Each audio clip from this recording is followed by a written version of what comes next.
কত বোবা টানেলের গলা চিরে আলো ইচ্ছেরা ছুটে চলে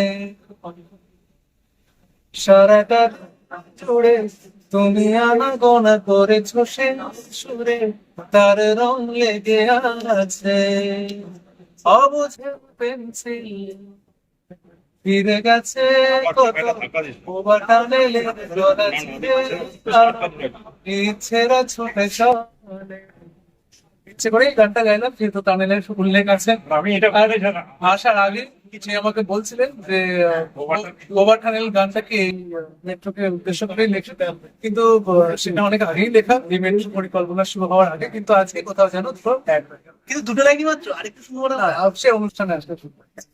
এটাই জানতাম না যে একটা সিগন্যাল দেওয়া আছে যখন আমরা জলের নিচে যাব তখন চারিদিকটা নীল হয়ে যায় এবং একটা অদ্ভুত ভালো লাগা সৃষ্টি করে। এবং কোনোদিন যে গঙ্গার নিচ দিয়ে আমি যেতে পারবো সেটা বুঝতে পারি, এই প্রথম সেই অভিজ্ঞতা। ভীষণ ভীষণ ভালো লাগলো, অভিনব একটা ব্যাপার।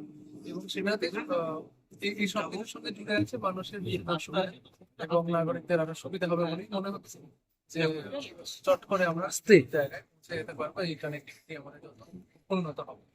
অনুপমদা, কলকাতায় প্রথম 1984 তারপরে আবার প্রথম দেশের মধ্যে যে এরকম টানেল, কি বলবেন? ভালো লাগছে যে কলকাতাকেই বেছে নেওয়া হয়েছে। কলকাতার মেট্রোর সঙ্গে কলকাতার বিভিন্ন যোগাযোগ, সেই মেট্রোর তারপরে ভারতের বিভিন্ন শহরে হয়েছে, কিন্তু এই যে জলের তলাধি মেট্রো, এটা কলকাতার একটা অভিনব ব্যাপার এবং আনন্দদায়ক। 1984 মেট্রোর সময় অভিজ্ঞতা কি কিছু আছে? না, আমার তখন 2 বছর বয়স ছিল, আমার কোনো অভিজ্ঞতা নেই, কিন্তু তারপরে যখন আমি স্কুলে পড়ি তখন আমি মেট্রো চড়ি এবং খুব ভালো লেগেছে।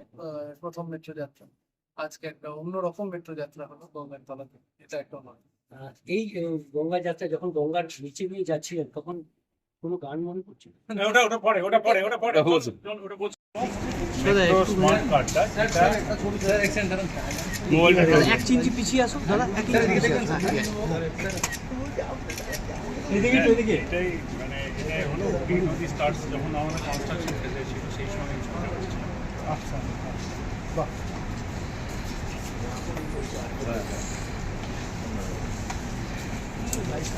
এইটা দিয়ে মানে সেই রিচার্জ করে করে ব্যবহার করা যায়।